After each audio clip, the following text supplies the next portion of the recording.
느헤미야 2장 1절에서 7절 하나님의 말씀을 제가 다 봉독해 드리겠습니다. 아닥사스다 왕 제20년 니산올에 왕 앞에 포도주가 있기로 내가 그 포도주를 왕에게 드렸는데 이전에는 내가 왕 앞에 수심이 없었더니 왕이 내게 이르시되 내가 병이 없거늘 어찌하여 얼굴에 수심이 있느냐 이는 필연 내 마음에 근심이 있음이로다 하더라. 그때 내가 크게 두려워하여 왕께 대답하되 왕은 만세수를 하옵소서. 내 조상들의 묘실이 있는 성읍이 이제까지 황폐하고 성문이 불탔사오니 내가 어찌 얼굴에 수심이 없사오리까 하니 왕이 내게 이르시되 그러면 내가 무엇을 원하느냐 하시기로 내가 곧 하늘의 하나님께 묵도하고 왕에게 아뢰되 왕이 만일 좋게 여기시고 종이 왕의 목전에서 은혜를 얻었사오면 나를 유다 땅 나의 조상들의 묘실이 있는 성읍에 보내어 그 성을 건축하게 하옵소서 하였는데 그때 왕후도 왕 곁에 앉아 있었더라.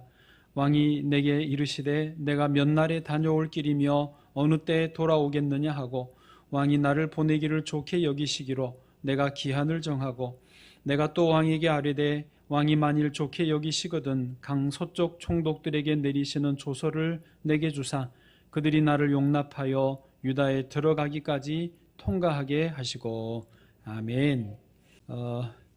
오늘 느헤미야 리더십 두 번째 시간이고 오늘은 기회를 사라입니다. 지난주일 느헤미야 리더십 말씀에서 무너진 성벽을 재건하라였고 세 가지 리더십 요소를 말씀드렸습니다. 그래서 느헤미야의 첫 번째가 문제의식, 느헤미야의 문제는 성벽이 무너져 있는 것이었습니다. 두 번째는 그것을 붙들고 기도하는 것이었고요. 그래서 아마 금식 작정 기도를 했는데 총 기간은 4개월 정도 됐을 것이다 추정을 하고요.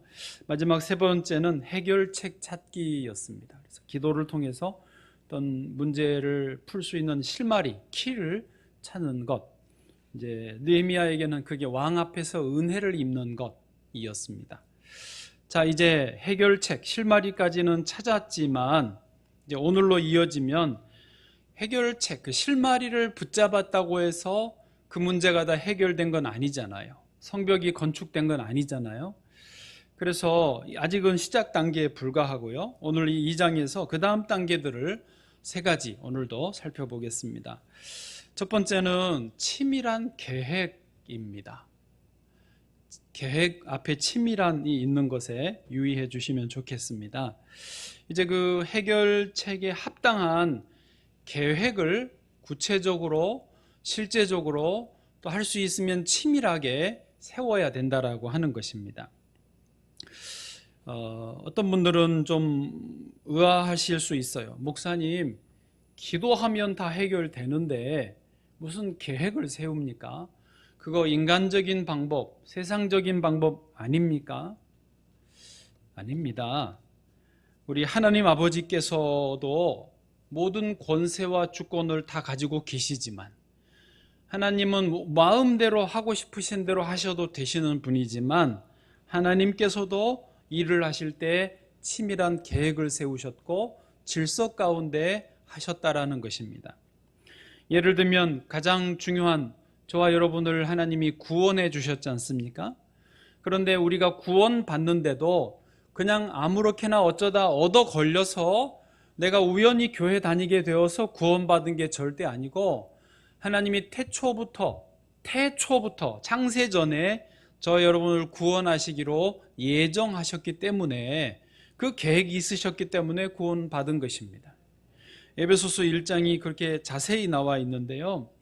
1장 4절 5절 제가 읽어드립니다. 에베소서 1장 4절 5절 곧 창세전에 그리스도 안에서 우리를 택하사 벌써 창세전에 우리를 택하셨어요. 그리스도 안에서 우리로 사랑 안에서 그 앞에 거룩하고 흠이 없게 하시려고 5절 그 기쁘신 뜻대로 우리를 예정하사 예수 그리스도로 말미암아 자기의 아들들이 되게 하셨으니 아멘.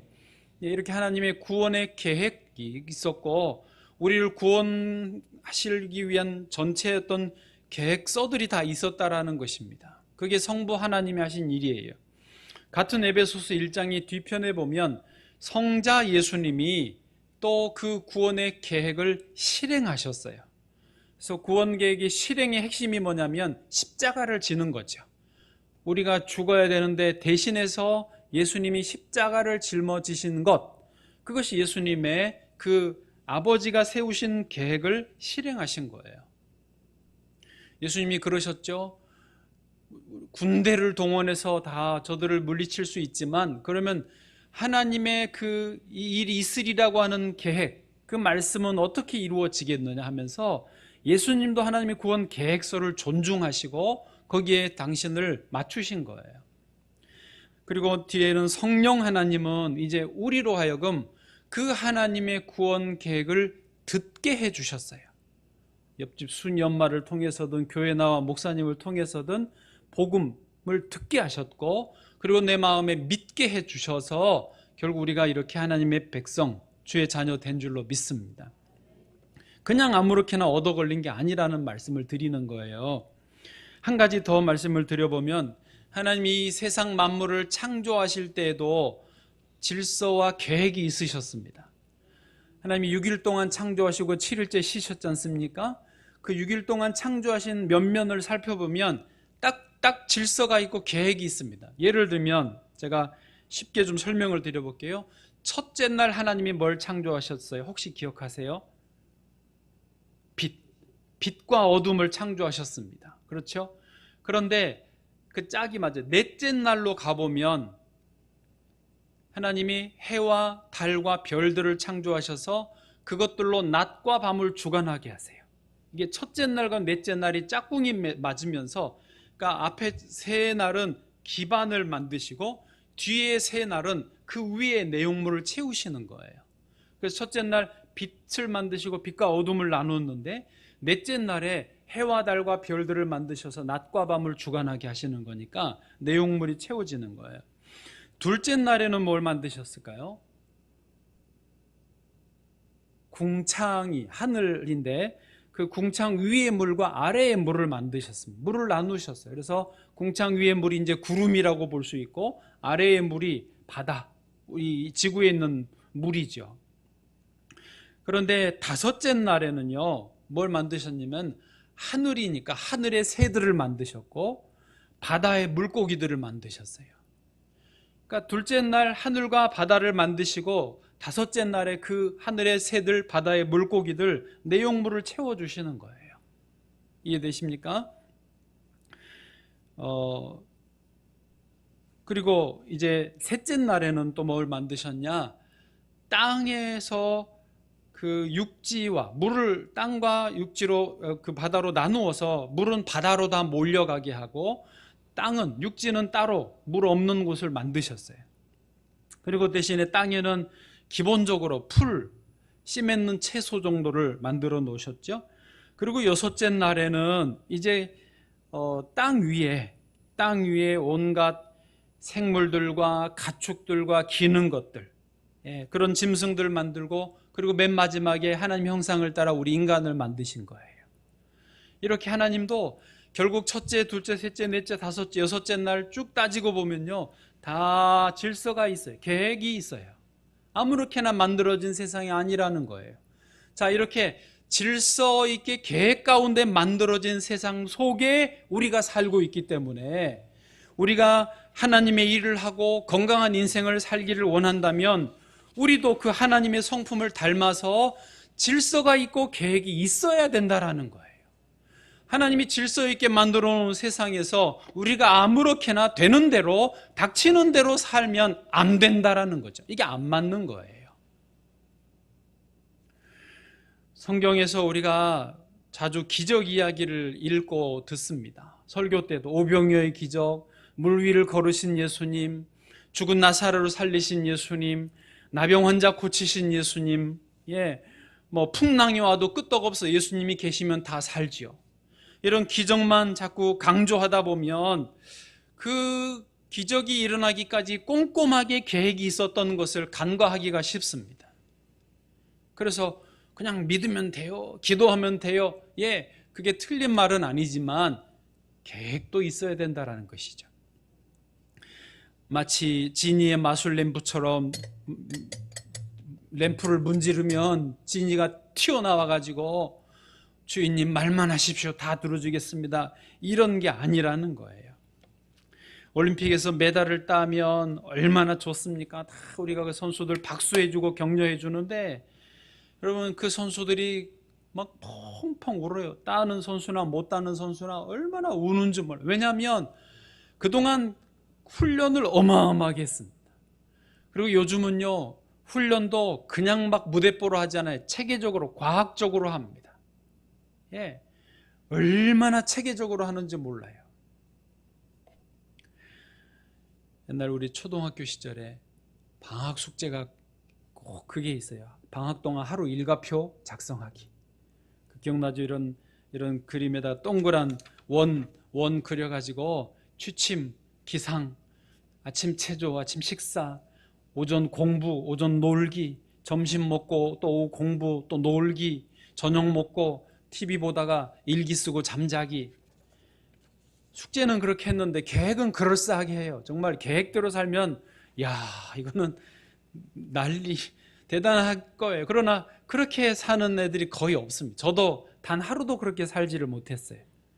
그냥 그거는 저의 어렸을 때의 그냥 이상적인 꿈이었죠. 그러나 지금 우리는 초등학생이 아닙니다. 지금 우리는요, 어른이고 계획을 실제적으로 세울 수 있습니다. 그리고 세워야 됩니다. 아브라함 링컨이 나무를 베는데 1시간이 주어진다면 나는 도끼를 가는데 45분을 쓰겠다라는 그 말을 했어요. 저는 그 말이 참 좋아요. 저도 동의하거든요. 도끼를 많은 분들이 1시간 나무를 베라 그러면 한 1분이나 5분이나 도끼 잠깐 살펴보고 나무 잠깐 살펴보고 바로 찍기 시작합니다. 보통 대부분 그런데요, 링컨은 45분은 내가 나를 갈겠다. 무슨 일을 하기 전에 계획을 세우는데 45분을 쓰겠다라는 거예요. 생각하고 살펴보고 계획하고 어떻게 하는 게 좋을지, 그리고 15분이면 끝난다는 거예요. 계획만 잘 세우면 수고를 덜 해도 그게 금방 끝난다라는 거죠. 그런데 사실은 해보니까 계획을 세우는 것이 또 에너지가 많이 들어갑니다. 왜냐하면 생각이라는 것을 해야 되거든요. 생각하는데, 머리를 쓰는데 이것도 에너지가 들어갑니다. 제가 주일 설교 준비를 하는데 이제 4페이지로 정리를 다시 했는데 4페이지 정도 주일마다 대부분 가져옵니다. 그런데 4페이지 요거 타이핑 이렇게 빼곡이 있어도요, 저는 20년 넘게 거의 30년 동안 이거를 쳤기 때문에, 한글로 컴퓨터로 이걸 쳤기 때문에 지금 눈 감고도 그냥 칩니다. 그래서 한 20-30분이면 4페이지 쳐버려요. 저희 애들보다 요거는 제가 더 빠를 수 있어요. 얼마나 제가 잘하는지 몰라요. 아무 생각 없이도 그냥 막 하면 도사입니다. 이거는 한글로는 하여튼 제가 한글로는 자신이 있어요. 그런데 설교 준비라는 게 요거 치는 것만이 아니잖아요. 거기에 무슨 내용을 할 거, 주제는 어떻게 하고, 대지는 어떻게 잡고, 성경에서 뭐라고 말씀하시는지 연구하고, 그걸 어떻게 표현할 건지 개념을 잡고, 표현을, 단어를 어떻게 설정하고, 또 예를 뭘로 들고, 참고 구조로 뭐가 있는지, 또 저에게 기도하면서 감동이 뭐가 있는지 이거를 정리하는데요, 그게 시간이 얼마나 드는지 몰라요. 근데 시간만 드는 게 아니라 에너지가 들어가요.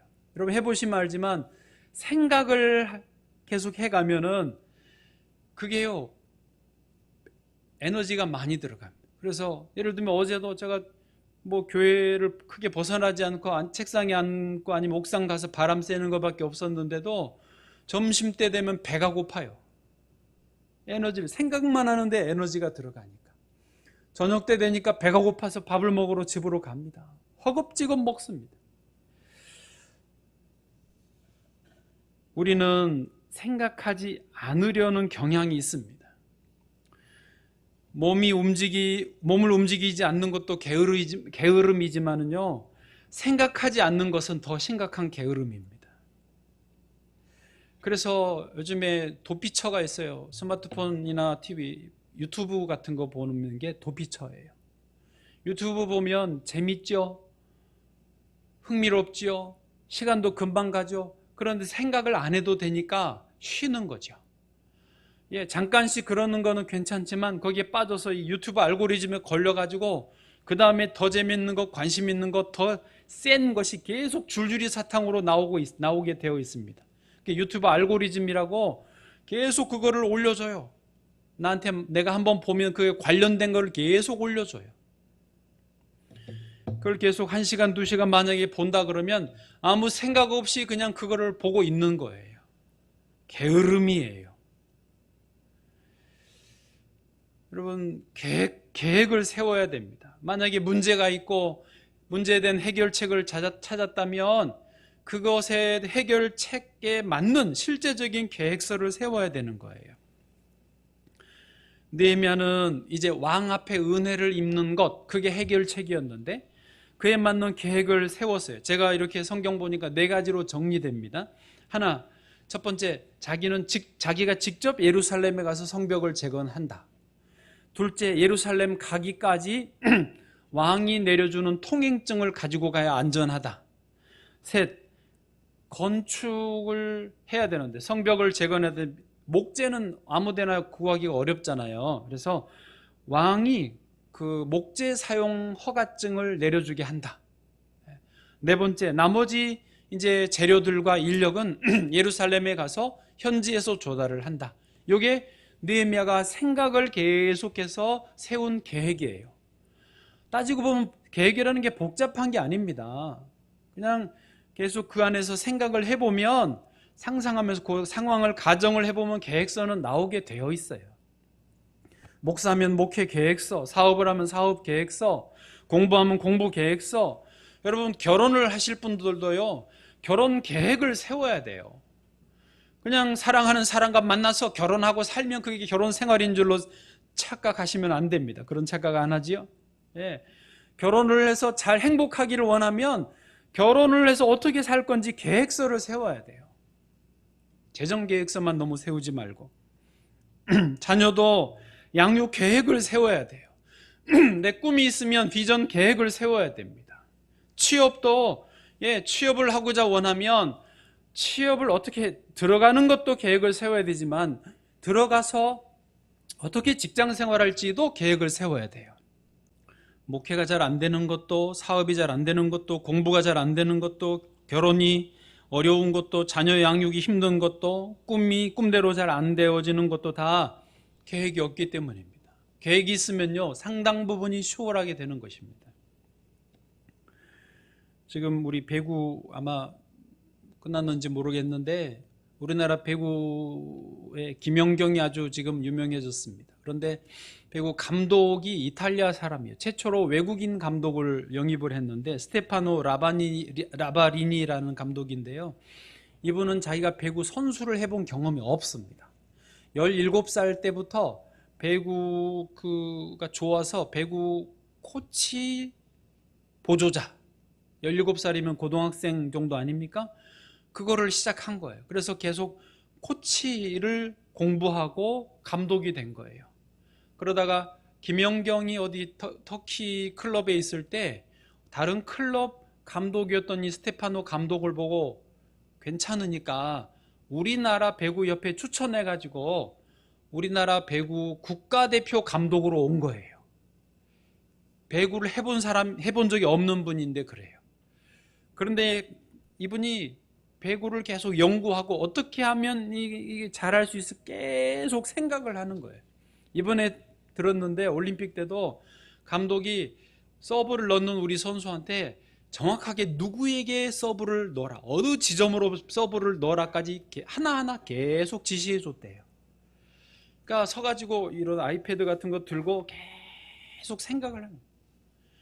그러니까 이분은 자기 몸으로 뛰지 않지만 엄청난 생각을 계속 하면서 그 컴퓨터로 자기 혼자 배구를 하고 있는 거예요. 그래서 4강까지 간 거예요. 감독과 김연경 공이 제일 크다고 합니다. 여러분, 그래요. 계획을 세우는데 생각이라고 하는 에너지를 많이 써야 되지만 계획을 반드시 세워야 됩니다. 하루도 계획을 세워서 살아야 되고, 왜? 하나님이 창조하신 세상이 계획 속에 되어져 있기 때문에 그렇다는 거죠. 두 번째입니다. 이제 계획을 세웠다면 기회를 잡아야 됩니다. 기회 잡기. 느헤미야는 성벽 재건의 계획을 다 세웠습니다. 계획을 세운 후에 기회가 왔습니다. 왕이 느헤미야의 얼굴에 근심이 가득한 것을 보았어요. 그리고 왜 너 얼굴에 근심이 가득하냐? 왕이 질문을 했습니다. 그때 기회가 온 거예요. 느헤미야가 그 기회를 잡습니다. 오늘 본문의 3절입니다. 3절 같이 읽습니다. 시작. 왕께 대답하되 왕은 만세수를 하옵소서. 내 조상들의 묘실이 있는 성읍이 이제까지 황폐하고 성문이 불탔사오니 내가 어찌 얼굴에 수심이 없사오리까 하니. 느헤미야가 대답합니다. 지금 자기 고향 예루살렘 성읍이 황폐해 있는데 내가 어떻게 근심이 없을 수 있습니까? 라고 말을 했어요. 사실은 좀 위험한 말이기도 하고 받아들여질 수 있는 말이기도 합니다. 왕 앞에서 근심하고 있는 자체가 죄거든요. 물러쳐라 그러면 죽는 건데, 고향의 성읍이 불타고 무너져 있습니다 라고 하는 그것을 근심하는 것은 또 누구나 보편적인 관심사예요. 누구나 고향이 어려우면 힘들죠. 잘 되면 좋아하는 거 아닙니까? 왕이 그걸 이해해 주는 거예요. 받아들여질 만한 근심이었어요. 그래서 4절입니다. 4절 시작. 왕이 내게 이르시되 그러면 내가 무엇을 원하느냐 하시기로 내가 곧 하늘의 하나님께 묵도하고. 아멘. 여기 정말 중요한 말을 이제 왕이 했습니다. 그러면 왕이 받아준 거예요. 고향에 성벽이 무너져 있고 불타 있다고 하는데 그것 때문에 너가 근심한다고 하는데 왕이 묻죠. 그러면 너가 무엇을 원하느냐. 할렐루야. 기회를 제대로 잡은 거예요. 그러면 너가 무엇을 원하느냐. 그래서 느헤미야가 너무 중요한 질문이니까 대답하기 전에 잠깐 기도해요. 하늘의 하나님께 묵도했어요. 이런 식으로 느헤미야가 기도한 게 느헤미야서에 8번 이상 나와요. 앞에 1장까지 하면 9번입니다. 기도 한번 하는 내용이. 그리고는 대답을 이렇게 합니다. 5절입니다. 5절 시작. 왕에게 아뢰되 왕이 만일 좋게 여기시고 종이 왕의 목전에서 은혜를 얻어 싸우면 나를 유다 땅 나의 조상들의 묘실이 있는 성읍에 보내어 그 성을 건축하게 하옵소서 하였는데. 아멘. 뭐예요? 나를 예루살렘으로 가게 해서 성벽을 건축하게 해 주십시오라고 용건을 분명하게 말합니다. 원하는 것을 분명하게 말합니다. 여러분, 아까 요게 느헤미야가 계획 세웠던 4가지 중에 첫 번째였습니다. 직접 가서 성벽을 건축한다. 이때 여러분 잠깐만 생각을 해볼까요? 만약에 왕이 그러면 내가 너에게 무엇을 해주기를 원하느냐라고 물었을 때 느헤미야가 첫 번째 계획을 세우지 못했다면 대답을 뭐라고 했을까요? 갑자기 이렇게 원하는 걸 말해라 그러실 줄을 몰랐던 거죠. 머뭇거리면서 당황하면서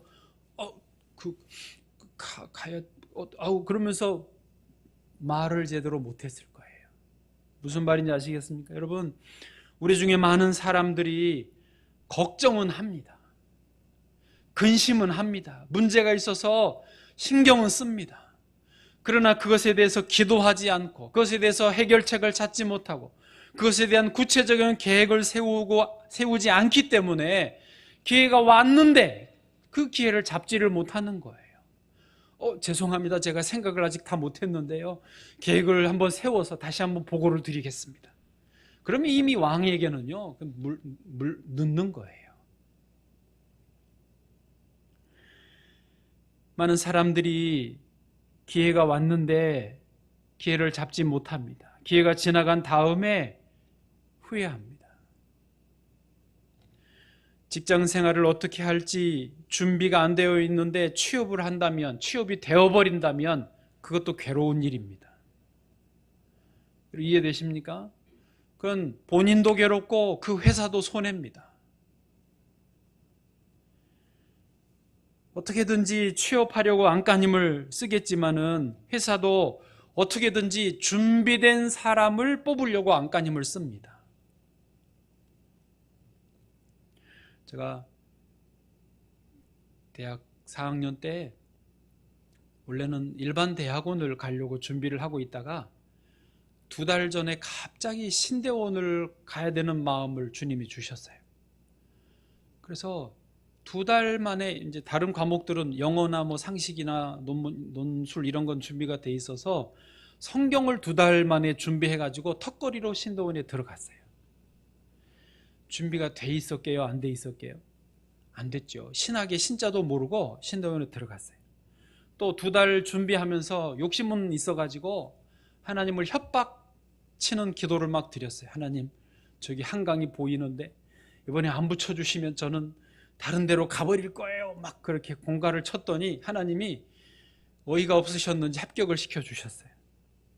그런데 합격된 기쁨은 잠깐이고 들어가서 한 달도 안 돼가지고 저는 너무 고통 중에 시달려야 됐어요. 왜냐하면 준비가 안 돼서 신학 공부를 하니까 이해를 못 하겠는 거예요. 너무 어렵고 용어 자체를 모르겠고 중간고사를 한 달 반쯤 지나서 본다고 그러는데 정말 죄송합니다. 미치겠더라고요. 그래가지고 할 수 있는 게 공부를 해도 모르겠으니까 기도탑에 또 올라갔어요. 그리고 뭐라고 그랬냐면 하나님, 나를 떨어뜨리셨어야죠. 아무리 제가 공갈을 쳤다고 붙여놓으시면 어떡합니까? 그리고는 또 하나님을 원망하고 막 기도만 했어요. 울면서 또 기도하고 울면서 또 기도하고. 그렇게 3년을 지냈어요. 신대원을 마쳤어요. 정말 힘들었어요. 3년이. 부족해서 이제 대학원 공부를 나중에 기독교육학으로 좀 더 했는데 어쨌든 그렇게 준비 안 돼서 신학교를 들어가니까요. 그것처럼 괴로운 일이 없어요. 절대 축복이 아니에요. 그런데 또 신비한 거는 나중에 정리를 해보니까 신대원 공부가 어려워서 맨날 기도탑 가서 기도를 했더니 신대원을 졸업하니까 목회에 대한 준비는 된 거예요. 이해되세요? 기도를 힘들어서 맨날 기도하러 쫓아다녔더니 목회에 대한 준비는 어찌어찌 돼서 목회는 그럭저럭 되는 거예요. 이 부분에 별로 공감을 안 하시는 참 저는 하여튼 그랬어요. 하나님이 참 공짜는 없구나. 뭐라도 하면 되는구나. 여러분, 기회란 누구에게나 찾아옵니다. 하지만 자주 오지도 않고요. 그 기회가 오는 것을 모두가 다 꼭 붙잡는 것은 아닙니다. 놓치면 또 언제 올는지 알 수가 없습니다. 그러므로 미리 생각이라고 하는 부지런함을 해서 계획을 세우고 기회가 왔을 때 그것을 제때 잡아야 되는 것입니다. 에베소서 5장 16절 말씀 같이 읽어보실까요? 시작. 세월을 아끼라 때가 악하니라. 아멘. 여기서 세월을 아끼라가 오늘 설교의 주제인 기회를 사라라는 말과 같은 뜻입니다. 기회를 사라. 이게 세월을 아끼라예요. 왜 세월을 아끼라고 했냐면 때가 악하기 때문입니다. 이 세상의 때가 큰 흐름으로 가는데 악한 흐름으로 가고 있습니다. 여기서 내가 그냥 별 생각 없이 나의 세월을 보내면 나도 모르게 악하게 흘려보내면서 그냥 그렇게 가게 되어 있습니다. 그래서 그 세월을 아끼라는 말이고 정확하게 표현하면 기회를 사라라는 말입니다. 기회가 나에게 계속 오는데 기회가 그냥 주어지는 게 아니라 사야 돼요. 값을 지불하고 대가를 지불하고 그 수고를 해서 계획을 세우는 수고를 해서 번거로울지라도 계획에 수고를 해서 그 기회를 사야 된다라고 하는 거예요. 그냥 오는 게 아니에요.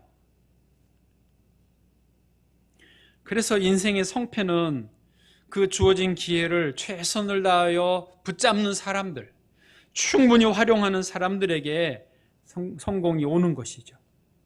어리석은 사람들은 미안하지만 미련해서가 아니라 결과적으로 어리석은 사람이 되는 거예요. 기회가 또 오겠지. 아니면 이미 나에게 주어진 시간들을 그냥 흘려보내는 거예요. 계획을 세우지 않고 대책 없이. 야고보 4장 14절 내일 일을 너희가 알지 못하는도다. 너희 생명이 무엇이냐? 너희는 잠깐 보이다가 없어지는 안개니라. 인생이 영원하지 않습니다. 예수님도 어리석은 부자의 비유 누가복음 12장에서 하시면서 부자가 풍년이 들어서 곡식을 창고에 쌓아놓고 내 영혼아 이제 편히 먹고 즐거워하자라고 했는데 하나님이 그러시죠. 어리석은 자여, 오늘 밤 내가 너의 영혼을 취하면 그 쌓아놓은 곡식이 누구의 것이 되겠느냐. 내일 일을 알 수 없습니다. 그러므로 기회가 주어졌을 때 기회를 놓치면 안 됩니다. 기도를 계속하는 사람들은요, 기회가 오는 것이 보입니다. 깨어있지 않으면 기회가 보이지 않습니다.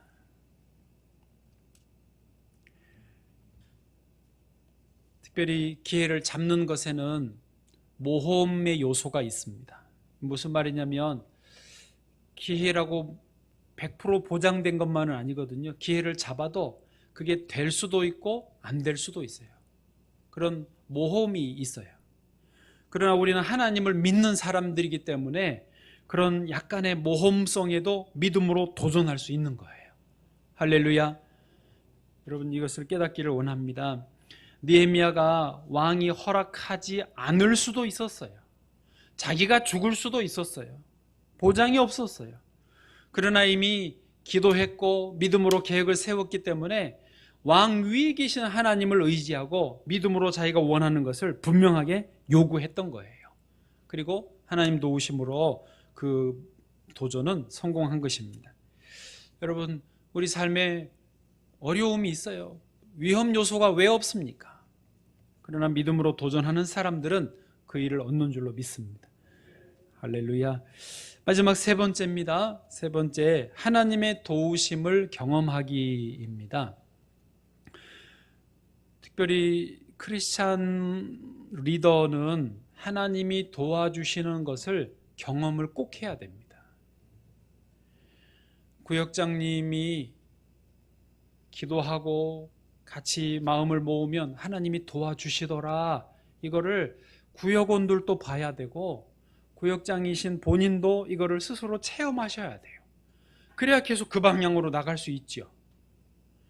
그냥 아무런 체험 없이 계속 갈 수는 없으면 우리가 사람인데요. 기도에서 응답받은 경험이 있어야 또 기도할 수 있죠. 목사도 목회를 하면서 하나님이 도와주시는구나 이것을 저도 경험해야 되고 성도들도 경험하셔야 됩니다. 그래야 목회를 하죠. 어떤 분들은 그렇게 말을 합니다. 하나님은 좀 종잡을 수가 없어요. 하나님은 좀 변덕이 심하신 것 같아요. 어떨 때는 도와주시는 것 같다가 어떨 때는 안 도와주시는 것 같고 저분은 도와주시는 것 같은데 왜 나에게는 안 도와주시는가요? 이러면서 하나님이 실제로 도와주시는 것을 잘 못 믿는 분들이 있습니다. 여러분 그건 잘못 생각하신 것입니다. 틀린 생각입니다. 하나님은 변함이 없으십니다. 하나님은 언제나 도와주십니다. 야고보서 1장 16, 17절 내 사랑하는 형제들아 속지 말라. 온갖 좋은 은사와 온전한 선물이 다 위로부터 빛들의 아버지께로부터 내려오나니 그는 변함도 없으시고 회전하는 그림자도 없으시니라. 아멘. 그렇습니다. 저를 보십시오. 하나님은요 변함이 없으세요. 언제나 하나님 우리를 도와주시는 분이세요. 그런데 문제는 우리예요. 왜 우리가 도움을 못 받는다고 경험을 하느냐? 충분히 기도하지 않기 때문에, 충분히 계획을 세우지 않기 때문에, 그냥 대책 없이 그냥 있고 주여 도와주세요 이러고만 있기 때문에 그럴 때는 하나님이 기다리시는 거예요. 너 기도 더 해라, 너 준비해라. 하나님이 기다리시는 것이지 안 도와주시는 게 아니에요.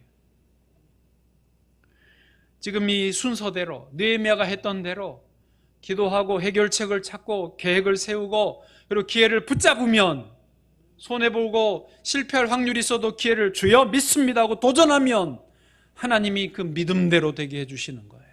도와주시는 거예요. 아까 말한 대로 취업을 준비가 안 되어 있는데 취업이 돼도 문제야. 그러면 어려워요. 그래서 준비가 되도록 기다리시는 거예요. 뭐 결혼 준비가 되도록 기다리시는 거예요. 또 뭐 있습니까? 여러분 원하시는 게 뭐든지 저도 원하는 게 있는데 하나님이 안 주시는 게 저의 문제지, 우리가 아직 준비가 부족한 것이지, 하나님은요 주기를 원하시죠. 왜 하나님이 안 주시겠습니까? 사도 바울을 보면 언제나 하나님의 도우심을 경험하는 것을 봅니다. 사도행전을 쭉 읽어보면요 그렇습니다. 그런데 사도 바울은 철저하게 기도하고 믿음으로 나가고 준비하고 나갑니다. 그 목적이나 동기가 하나님을 위해서 분명합니다. 그래서 계속해서 하나님이 도와주세요. 빌립보 감옥에서 도와주시고 고린도에서 도와주시고 풍랑을 만나서 15일 동안 표류에도 도와주시고 계속 도와주신 거예요. 준비가 되어 있으니까, 목표가 분명하니까, 믿음으로 나아갔으니까 도와주시는 거예요. 오늘 느헤미야도요 하나님의 선한 손의 도우심을 경험합니다. 오늘 8절 본문을 넘어서는데 8절입니다. 시작. 또 왕이 살린 감독 아삽에게 조서를 내리사 그 성전에 속한 영문의 문과 성곽과 내가 들어갈 집을 위하여 들보로 쓸 제목을 내게 주게 하옵소서 하매 내 하나님의 선한 손이 나를 도우심으로 왕이 허락하고. 아멘. 왕이 허락했어요. 아까 느헤미야의 계획이 총 4가지였는데 첫 번째가 직접 예루살렘 가서 건축하는 것, 그 허락을 받았고 그 기본이었고요. 두 번째가 예루살렘까지 가는 통행증, 그게 7절에 나왔고, 그 다음에 목재를 필요로 했어요. 목재 사용 허가증, 그게 3번째였는데 지금 8절 끝에 보니까 내 하나님의 선한 손이 나를 도우심으로 왕이 허락하고예요. 두 번째, 세 번째가 허락이 다 된 거예요. 그런데 거기에 하나님이 도와주신 것, 사실 그거는 왕이 특별히 허락해 줘야 되는 거거든요. 느헤미야는 하나님의 선한 손이 도와주시는 것을 경험한 거예요. 그런데 한 걸음 더 나갔어요. 9절 보시죠. 이것은 느헤미야가 구하지도 않았는 건데 군대 장관과 마병을 보내서 나와 함께하게 하시기로. 왕이 야, 너 가는데 위험하니까 군대 장관과 마병들 같이 보내줄게. 호위병으로 보내준 거예요. 같이 보내줘서 함께하게 하신 거예요. 그 서비스로 4가지밖에 계획을 안 세웠는데 플러스 알파 해가지고 서비스로 왕이 주신 거예요. 해준 거예요. 그리고는 강 서쪽에는 총독들에게 이르러 왕의 조서를 전했어요. 예. 할렐루야. 18절로 가보시면 18절 또 그들에게, 여기 그들은 예루살렘에 있는 유대인들이거든요. 이제 4번째가 이루어지는 건데 하나님의 선한 손이 나를 도우신 일과, 아까 그 8절에서 그 선한 손이 도우신 일과 왕이 내게 이른 말씀을 전하였더니 그들의 말이, 이제 예루살렘 주민들의 말이 일어나 건축하자 하고 자발적으로 이 자기들도 건축하겠다고 나서는 거예요. 모두 힘을 내어 이 선한 일을 하려 하매. 아멘. 예루살렘의 주민들이 자발적으로 일어난 계기가 된 게 뭐냐면 하나님의 선한 손이 나를 도우신 일을 말한 거예요.